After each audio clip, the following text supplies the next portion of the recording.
And welcome back as we continue our journey through the book of Acts. Today we finish Acts chapter 8. Well, technically we did yesterday, but we're going to focus primarily on one verse.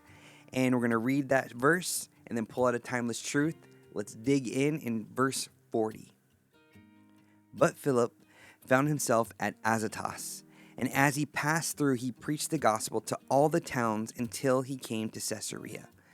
Now, Luke closes Philip's story in Acts 8 with a remarkable moment. He was carried away by the Spirit to Azotus, which was 30 miles away. But the real theme of Philip's life isn't just the miraculous. It's his consistent willingness to say yes to God no matter where he was sent. Whether he was serving overlooked widows, preaching into a city that became full of joy, or explaining the scriptures to one traveler in the desert, Philip showed up with the same intentionality and purpose. His story reminds us that the kingdom impact comes not from crowds or recognition, but from simple, faithful obedience. Philip didn't wait for ideal conditions or a big audience to give his best. He lived open-handed before God. He didn't limit how or where God can use him, whether the moment was in public or even in private, familiar or even in uncomfortable. Philip trusted that God would lead and empower and speak through him. His example challenges us today to do the same.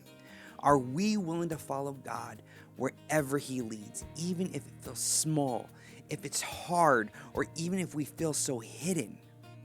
The Spirit still empowers willing hearts. And like Philip, may we be ready to obey wherever, whenever, and however God calls. And so, church, I want to encourage you today that you would read chapter 8 again, and you would step into the sandals of Philip and what he must have been thinking, saying, God, no matter what, and no matter who he was talking to, he gave the same energy, the same intention, the same passion, saying, yes, Lord, I'm open no matter what, yet your Spirit would lead me to answer this question as best as you can, God. I hope that you'll have that intentionality when you go to work, or as you engage with people at the grocery store, or as you go away for vacation. And once again, have that intentionality saying, whenever, God, interrupt me. This life is yours anyways. God bless.